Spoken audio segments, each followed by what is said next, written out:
Hello, ನನ್ನ ಹೆಸರು 9481156540 ಆಯಿತಾ.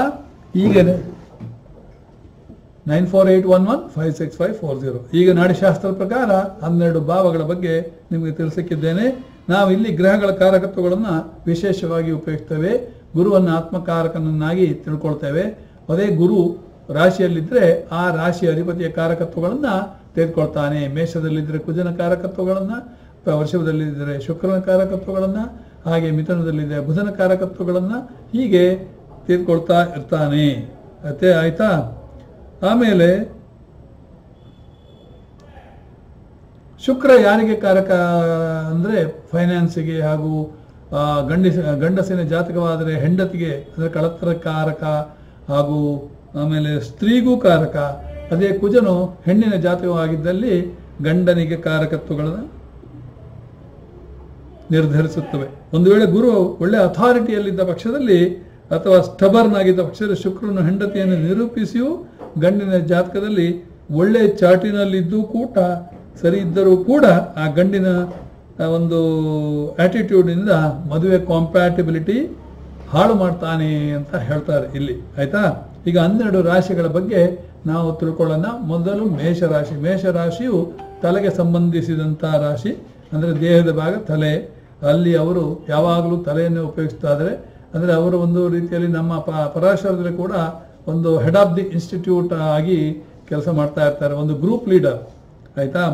ಮಿಲಿಟ್ರಿಗೂ ಆರ್ಮಿಗೂ ಅಥವಾ ಈ ಪೊಲೀಸ್ ಹುದ್ದೆಗೂ ಇದೆಲ್ಲ ಮೇಷರಾಶಿಯವರು ಬರ್ತಾರೆ. ಭೂಶಾಸ್ತ್ರಕ್ಕೆ ಅಂದರೆ ಚರಿತ್ರೆಗೆ, ಹಿಸ್ಟ್ರಿಗೆ. ಆಯಿತಾ. ಆಮೇಲೆ ಈ ಸ್ಪೋರ್ಟ್ಸಿಗೆ, ಫಾರಿನ್ಗೆ, ಪರದೇಶಕ್ಕೆ, ಸರ್ಕಾರಕ್ಕೆ, ಗೌರ್ಮೆಂಟ್ಗೆ. ಯಾಕಂದರೆ ಅಲ್ಲಿ ಸೂರ್ಯನು ಅಲ್ಲಿ ಉಚ್ಚನಾಗಿರ್ತಾನೆ. ಆಯಿತಾ.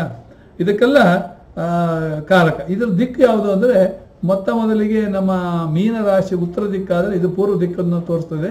ಈ ದಿಕ್ಕು ಯಾಕೆ ಬರ್ತದೆ ಅಂದರೆ ಮನೆ ಮುಂದೆ ರಸ್ತೆ ಹೋಗಿದ್ದ ಪಕ್ಷದಲ್ಲಿ ರಾಹು, ಅದು ಸ್ಟಾರ್ಟಿಂಗಲ್ಲಿ ರಾಹು ಬರ್ತದೆ, ಎಂಡಿಂಗಲ್ಲಿ ಕೇತು ಬರ್ತದೆ. ಆಮೇಲೆ ದೇಹದ ಭಾಗಗಳು ನಿಮಗೆ ಮೇಲ್ ಫಿಕ್ಸ್ ಇದ್ದರೆ ಆಯಾ ಭಾಗಕ್ಕೆ ತೊಂದರೆ ಆಗ್ತದೆ. ಮೇಲ್ ಫಿಕ್ಸ್ ಅಂದರೆ ಕೆಟ್ಟ ಗ್ರಹಗಳ ದೃಷ್ಟಿ ಇದ್ದರೂ, ಕೆಟ್ಟ ಗ್ರಹಗಳು ಯುತಿ ಇದ್ದರೂ ಕೂಡ ಆ ಭಾಗಕ್ಕೆ ತೊಂದರೆ ಆಗ್ತದೆ ಅಂತ. ಅದಕ್ಕಾಗಿ ನೀವು ಇದನ್ನೆಲ್ಲ ತಿಳ್ಕೊಳ್ಬೇಕಾಗ್ತದೆ. ಆಯಿತಾ. ಆಮೇಲೆ ಏನು, ಫಸ್ಟ್ ಹೌಸ್ ಈಗ ಮೇಷರಾಶಿ ಫಾರ್ ಕಮ್ಯುನಿಕೇಷನ್ಸ್, 2ನೇ ರಾಶಿ ಫಾರ್ ಫೈನಾನ್ಸ್ ಅಥವಾ ಫಾರ್ಚೂನ್ ಅದೃಷ್ಟಕ್ಕೆ, 3ನೇ ರಾಶಿ ಏನು ಇದಕ್ಕೆ ಯಾವುದೋ ನಿಮಗೆ ಮೀಡಿಯಾ ಪರ್ಸನಾಲಿಟಿ, ಯಾವುದೋ ಮೀಡಿಯಾಕ್ಕೆ, ಫಿಲ್ಮ್ ಇಂಡಸ್ಟ್ರಿಗೆ, ಅದೆಲ್ಲ 3ನೇ ಮನೆ. 4ನೇ ಮನೆ ತಾಯಿಗೆ, ಹೀಗೆ 5ನೇ ಮನೆ ತಂದೆಗೆ, ಹೀಗೆ ಹೋಗ್ತಾ ಇರ್ತದೆ ಅಂತ ಇಟ್ಕೊಳ್ಳಿ. ಒಂದೊಂದು ಬಂದಾಗ ನಾನು ಹೇಳ್ತಾ ಇರ್ತೇನೆ. ಆಯಿತಾ. ಇಲ್ಲಿ ಏನಾಗ್ತದೆ ಅಂದರೆ ನಿಮಗೆ ದೇಹದ ಭಾಗ ಅಂದರೆ ಈ ಟಗರಿನ ತಲೆ ಮೇಷರಾಶಿಯ ಸಿಂಬಲ್ ಆಗಿ ಉಪಯೋಗಿಸ್ತಾ ಇರ್ತಾರೆ. ಆಯಿತಾ. ಮಂಗಲ್ ಇಲ್ಲಿದ್ದರೆ ತಲೆಗೆ ಪೆಟ್ಟು ಬೀಳ್ತದೆ ಅಂತ ಹೇಳ್ತೇವೆ. ಇನ್ನು ವೃಷಭರನ್ನು ನೋಡೋಣ. ವೃಷಭ ರಾಶಿಯು ಇದು ನಮ್ಮ ಒಂದು ಫಾರ್ಚೂನ್ ಹೌಸ್ ಅಂತ ಕರೀತಾರೆ. 2ನೇ ಮನೆ, ಅದರಿಂದ ಹಣಕಾಸಿಗೆ ಸಂಬಂಧಿಸಿದ್ದು. ಮುಖ ಅಥವಾ ಗಂಟಲನ್ನು ನಿರೂಪಿಸುತ್ತೆ. ಆಯಿತಾ. ಶುಕ್ರ ಇಲ್ಲಿ ಇದ್ದಾವಾಗ ಒಂದು ಮಂಗಲ್ ಇದ್ರೆ ಆರ್ಟಿಸ್ಟಿಕ್ ಸ್ಕಿಲ್ಸ್ ಅಂತ ತೋರಿಸುತ್ತೆ. ಆಯಿತಾ. ಚಂದ್ರನಲ್ಲಿ ತಾಯಿ ಸುಂದರಿಯಾಗಿ ಕಾಣ್ತಾಳೆ. ಯಾಕಂದರೆ ಇದು ಮುಖ ಮತ್ತು ಗಂಟಲನ್ನು ತೋರಿಸೋದ್ರಿಂದ ಮುಖ ಚೆನ್ನಾಗಿ ಬರ್ತದೆ ಅಂತೇಳಿ. ಅದೇ ಬುಧ ಇದ್ದಲ್ಲಿ ತಮ್ಮ ಅಥವಾ ತಂಗಿಯರು ಸುಂದರಿಯರು ಸುಂದರರಾಗಿರ್ತಾರೆ. ಶನಿ ಇದ್ದಲ್ಲಿ ನಿಮ್ಮ ಮನೆಯಲ್ಲಿರುವ ಕೆಲಸದವಳು ಭಾಳ ಚೆನ್ನಾಗಿರ್ತಾಳೆ ಅಂತೇಳಿ ಹೇಳ್ಬೋದು.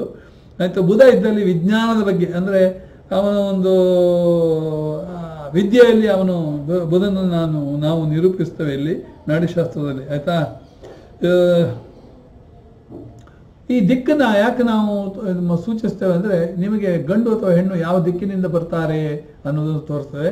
ಆಮೇಲೆ ಮನೆಗಳಲ್ಲಿ ಬಾಗಿಲಿನ ದಿಕ್ಕು ಕೂಡ ಇದೇ ಆಧಾರದ ಮೇಲೆ ನಾವು ಹೇಳೋದು. ಅದಕ್ಕೆ ನೀವು ಆಸ್ಟ್ರಾಲಜರ್ನ ಕೇಳಿದ್ರು ಕೂಡ ನಾವು ಹೇಳೋದು ನಿಮ್ದು ಯಾವ ರಾಶಿ ಅಂತೇಳಿ. ಅದು ನಿಮ್ಮನ್ನು ತಪ್ಪಿಸ್ಲಿಕ್ಕೆ ನಕ್ಷತ್ರದ ಬಗ್ಗೆ ಕೇಳ್ತೇವೆ. 2 ಕಾಲ ನಕ್ಷತ್ರಕ್ಕೆ ಒಂದು ರಾಶಿ ಬರ್ತದೆ. ನೀವೊಂದು ರೋಹಿಣಿಯಾ, ರೋಹಿಣಿಯವರೆಗೆ ದಕ್ಷಿಣ ದಿಕ್ಕ ಆಗಿ ಬರ್ತದೆ, ಹೋಗಿ ಬನ್ನಿ ಅಂತ. ಆ್ಯಕ್ಚುಲಿ ಅದು ಕೃತಿಕಾ 3, 4, ಆಮೇಲೆ ರೋಹಿಣಿ 4 ಪಾದಗಳು ಹಾಗೂ ಮೃಗಶಿರ 2 ಪಾದಗಳು ವೃಷಭ ರಾಶಿಗೆ ಬರ್ತವೆ. ಮೃಗಶಿರ 2ನೇ ಪಾದ ನಿಮ್ಮದು, ಹಾಗಾದ್ರೆ ನೀವು ದಕ್ಷಿಣ ದಿಕ್ಕಿನ ಬಾಗಿಲಿಗೆ ಹೋಗಿ ಅಂತೇಳಿ ಹೀಗೆ. ಆಯಿತಾ. ಸೊ ದಿಕ್ಕಿನ ಆಧಾರ ನಮಗೆ ಬಹಳ ಮುಖ್ಯ. ಆಯ್ತಾ. ಈ ಸಪೋಸ್ ಎಲ್ಲಾದ್ರೂ ಮಂಗಲ್ ಇಲ್ಲಿ ಮನೆಯಲ್ಲಿ ಇದ್ರೆ ಗಂಟಲಲ್ಲಿ ಕಿರಿಕಿರಿ ಬರ್ತದೆ. ಇನ್ನು ಮಿಥುನ ರಾಶಿಯು ದಿಕ್ಕು ಪಶ್ಚಿಮವಾಗಿರ್ತದೆ. ಅದು ದೇಹದಲ್ಲಿ ಭುಜದ ಭಾಗವನ್ನು ತೋರಿಸ್ತದೆ. ಆಯ್ತಾ. ಇಲ್ಲಿ ಏನಾದರೂ ರಾಹು ಮತ್ತೆ ಕೆಟ್ಟ ಗ್ರಹಗಳಿದ್ರೆ ಭುಜದ ನೋವು ಬರಲಿಕ್ಕೆ ಸಾಧ್ಯತೆ ಉಂಟು ಅಂತ. ಆಯ್ತಾ. ಇನ್ನು ಈ ಮಿಥುನ ರಾಶಿಯು ಪಬ್ಲಿಕೇಶನ್ಗೆ, ಮೀಡಿಯಾ ಇಂಡಸ್ಟ್ರಿ, ಮೀಡಿಯಾಕ್ಕೆ, ನ್ಯೂಸ್ ಪೇಪರ್ ಇಂಡಸ್ಟ್ರಿಗೆ ಅಥವಾ ಫಿಲ್ಮ್ ಇಂಡಸ್ಟ್ರಿಗೆ ಎಲ್ಲ ಕಾರಕರು ಅಂತ. ಯಾಕಂದ್ರೆ ಅಲ್ಲಿ ಅಧಿಪತಿ ಬುಧ ಬರ್ತಾರೆ. ಆಯ್ತಾ. ಬುಧ ಮಿಥುನದಲ್ಲಿ ಇದ್ರೆ ಬಹಳ ಈ ಕಮ್ಯುನಿಕೇಶನ್ ಅಲ್ಲಿ ಎಕ್ಸ್ಪರ್ಟೈಸ್ ಇರ್ತಾರೆ. ಅಂದ್ರೆ ಒಂದು ರೀತಿಯಲ್ಲಿ ಲೆಕ್ಚರ್ ಆಗ್ಲಿಕ್ಕೂ ಬಹಳ ಇವರು ಶ್ರೇಷ್ಠರು. ಆಯ್ತಾ. ಮಿಥುನದ ಅಧಿಪತಿ ಬುಧ ಅಲ್ವಾ, ಕಮ್ಯುನಿಕೇಶನ್, ಲಾಯರಿಗೂ ಬಹಳ ಇದು ಫೇಮಸ್. ಇನ್ನು ಕ್ಯಾನ್ಸರ್, ಕರ್ಕ ರಾಶಿ ದಿಕ್ಕು ಉತ್ತರ. ಅಂದ್ರೆ ಯಾರು ಮಕರ ಲಗ್ನದವರಿಗೆ ಹುಡುಗಿ ಅಥವಾ ಹುಡುಗ ಬರುವುದು ನಾವು ಉತ್ತರ ದಿಕ್ಕಿಂದ ಬರ್ತಾರೆ ಅಂತೇಳಿ ಹೇಳ್ತಾ ಇರ್ತೇವೆ. ಇದು ತಾಯಿಯ ಮನೆ. ಯಾಕೆ ಜಲರಾಶಿ, ಅಪ್ಪಟ ಫಾರಿನ್ ರಾಶಿ. ಯಾವುದು ಮೀನ ರಾಶಿ ಮತ್ತೆ ಕರ್ಕ ರಾಶಿ ಫಾರಿನಿಗೆ ಹೋಗುವಂತ ರಾಶಿ. ಆಯ್ತಾ. ಪರದೇಶಕ್ಕೆ ಪ್ರಯಾಣ ಮಾಡುವಂತ ರಾಶಿ. ಇಲ್ಲಿ ವಿದೇಶದಲ್ಲಿ ವಿದ್ಯಾಭ್ಯಾಸ ನಡೀತದೆ ಅಂತೇಳಿ ಹೇಳ್ತೇವೆ ನಾವು. ಒಂದು ವೇಳೆ ಕುಜ ಇದ್ರೆ ಅಥವಾ ಸೂರ್ಯ ಇದ್ರೆ ತಂದೆಯವರು ಬಂದು ನಿಮ್ಮ ಮನೆಯಲ್ಲಿ ಠಿಕಾಣೆ ಹುಡ್ತಾರೆ ಅಂತೇಳಿ ಹೇಳ್ಬೋದು. ಆಯ್ತಾ. ಅದೇ ಶುಕ್ರನು ಈ ಮನೆಯಲ್ಲಿ ಇದ್ದ ಪಕ್ಷದಲ್ಲಿ ಹೆಂಗಸು ತಾಯಿಯಂತೆ ಕೇರ್, ಅಂದ್ರೆ ಸಪೋಸ್ ಗಂಡಿನ ಜಾತಕವಾಗಿದ್ರೆ ಹೆಂಡತಿ ಆದವಳು ತಾಯಿಯಂತೆ ಕೇರ್ ಮಾಡ್ತಾ ಇರ್ತಾಳೆ ಅಂತ ಹೇಳ್ಬೋದು. ಇದು ದೇಹದ ಎದೆ ಭಾಗವನ್ನು ತೋರಿಸ್ತದೆ ಅಥವಾ ಹಾರ್ಟನ್ನು ತೋರಿಸ್ತದೆ, ಚೆಸ್ಟ್ ಭಾಗವನ್ನು ತೋರಿಸ್ತದೆ. ಆಯ್ತಾ. ಇನ್ನು ಸಿಂಹರಾಶಿ ಇದು ಒಂದು ರೀತಿಯಲ್ಲಿ ಕೆಮಿಕಲ್ ಮನೆ, ರಾಜನ ಮನೆ, ಕಿಂಗ್ಡಮ್ ಹೌಸ್ ಅಥವಾ ಇದು. ಯಾಕಂದ್ರೆ ಇಲ್ಲಿ ಸೂರ್ಯ ಅಧಿಪತಿ. ಸೂರ್ಯ ಯಾರು, ಗ್ರಹಗಳ ರಾಜ ಅಂತ ಹೇಳಿ. ಆಮೇಲೆ ಒಂದು ರೀತಿಯಲ್ಲಿ ಬೆಂಕಿಯ ಮನೆ ಅಂತ ಹೇಳ್ಬೋದು. ಸೂರ್ಯ ಬೆಂಕಿ ಅಲ್ವಾ. ಆಯ್ತಾ. ಇಲ್ಲಿ ಏನಾಗ್ತದೆ ಅಂದ್ರೆ ಬಹಳ ಸ್ಟ್ರಾಂಗ್ ಇರ್ತಾರೆ. ಈ ಗುರುವೇ ಇದ್ದಲ್ಲಿ ಬಹಳ ಸ್ಟ್ರಾಂಗ್ ಇರ್ತಾರೆ. ಆಮೇಲೆ ಈ ಬುಧನು ಇದ್ದಲ್ಲಿ ಔಷಧಗಳ ಬಗ್ಗೆ ಸ್ಟಡಿ ಮಾಡ್ತಾ ಇರ್ತಾರೆ ಅವರು. ಶುಕ್ರ ಇದ್ದಲ್ಲಿ ಹೆಂಗಸರು ಬಹಳ ಸುಂದರಿಯಾಗಿರ್ತಾರೆ, ಒಳ್ಳೆ ಅಥಾರಿಟಿಯನ್ನು ತೋರಿಸ್ತಾ ಇರ್ತಾನೆ. ಯಾಕಂದ್ರೆ ಶುಕ್ರ ಇರುವುದಲ್ವ. ಆಯ್ತಾ. ಬೆನ್ನು ಮೂಳೆ ಇವರಿಗೆ ದೇಹದ ಭಾಗ. ಆಮೇಲೆ ಇದು ಈ ರಾಶಿ ಹೊಟ್ಟೆಗೂ ಈ ಸಂಬಂಧಿಸಿದಂತ, ಯಾಕಂದ್ರೆ ಕಾಲಪುರುಷನ ಪಂಚಮ ಭಾಗ ಅಲ್ವಾ ಸಿಂಹರಾಶಿ. ಒಂದು ವೇಳೆ ಮೇಲ್ಫಿಕ್ ಏನಾದ್ರು ಇದ್ರೆ ಹೊಟ್ಟೆ ನೋವು, ಬೆನ್ನು ಮೂಳೆ ನೋವು ಎಲ್ಲ ಬರುತ್ತೆ ಅಂತೇಳಿ ಹೇಳ್ಬೋದು. ಆಯ್ತಾ. ಇದು ಕರ್ಕ ಉತ್ತರದಲ್ಲಿ, ಇದು ಮತ್ತೆ ಪೂರ್ವ ಬರ್ತದೆ. ಆಯ್ತಾ. ಸಿಂಹರಾಶಿ ಪೂರ್ವ ಬರ್ತದೆ. ಅದೇ ಕನ್ಯಾ ರಾಶಿ ದಕ್ಷಿಣ ಬರ್ತದೆ. ಕನ್ಯಾ ರಾಶಿ ಅರ್ಜುನ್ ರಾಶಿ ಅಂತ ಹೇಳ್ಬೋದು, ವೆಜಿಟೇಷನ್ ರಾಶಿ ಅಂತ ಹೇಳ್ಬೋದು, ಕೃಷಿಕರ ರಾಶಿ ಅಂತ ಹೇಳ್ಬೋದು, ಅಂದ್ರೆ ಅಗ್ರಿಕಲ್ಚರಿಸ್ಟ್. ಇದನ್ನು ನಾವು ಕನ್ಯಾ ರಾಶಿಯನ್ನು ನೋಡಿ ಹೇಳ್ತಾ ಇರ್ತೇವೆ. ಆಯ್ತಾ. ಸೊ ಈ ಗಾರ್ಡನಿಂಗ್ ಎಲ್ಲ ಮಾಡ್ತಾರಲ್ಲ, ಗಾರ್ಡನಿಂಗ್ ಯಾವುದೋ ಟೆರಸ್ ಗಾರ್ಡನಿಂಗ್, ಅದೆಲ್ಲ ಆಕ್ಚುಲಿ ಕನ್ಯಾ ರಾಶಿಯವರು ಹೆಚ್ಚಾಗಿ ಮಾಡುವುದು. ಇನ್ನು ತುಲಾ ರಾಶಿಯು ಅಧಿಪತಿ ಶುಕ್ರ ಆಗ್ತಾನೆ. ಇದು 7ನೇ ಮನೆ. ಅಂದ್ರೆ ನಿಮಗೆ ಸೆಕ್ಸ್ ಪಾರ್ಟ್ಸ್ ಎಲ್ಲ ಇದು ದೇಹದ ಭಾಗವಾಗಿರ್ತದೆ. ಇಲ್ಲಿ ಕೇತು ಕುಜನಿದ್ರೆ ಇವರಿಗೆ ಸೆಕ್ಸಿನ ಭಾಗಕ್ಕೆ ಪೆಟ್ಟು ಬೀಳ್ತದೆ ಅಂತ ಹೇಳ್ತೇವೆ. ಆಯ್ತಾ. ಸೊ ಆಮೇಲೆ ಈ ಕುಜನಿದ್ರಲ್ಲಿ ಬೇರೆಯವರ ಹೆಂಡತಿಯ ಬಗ್ಗೆ ಗಮನ ಹರಿಸ್ತಾರೆ ಅಂತ ಹೇಳ್ತೇವೆ. ಯಾಕಂದ್ರೆ ಇದು ತುಲಾ ರಾಶಿ ಅಧಿಪತಿ ಶುಕ್ರ ಅಲ್ವಾ. ಸೊ ಅದರಿಂದ ಈ ರೀತಿ ಬರ್ತದೆ. For certain sex workers this house is most important. ಆಯ್ತಾ. Libra is the finance and fine arts house actually. ಅದೇ ಹೆಣ್ಣಿನ ಜಾತಕದಲ್ಲಿ ಕೇತು ಇದ್ದರೆ ಲಿಬ್ರಾದಲ್ಲಿ ಒಂದು ರೀತಿಯಲ್ಲಿ ಸೆಕ್ಷುವಲ್ ಆರ್ಗಾನ್ಸಿಗೆ ಕಾಯಿಲೆ ಬರ್ತದೆ ಅಂತ ಹೇಳ್ತೇವೆ. ಅದೇ ವೃಶ್ಚಿಕ ರಾಶಿಯ ದಿಕ್ಕು ಉತ್ತರವನ್ನು ತೋರಿಸ್ತದೆ. ವೃಶ್ಚಿಕ ರಾಶಿ ಅಧಿಪತಿ ಕುಜನಾಗಿರ್ತಾನೆ. ಇದು ಕೀಟ ರಾಶಿ ಅಂತ ಹೇಳ್ತೇವೆ.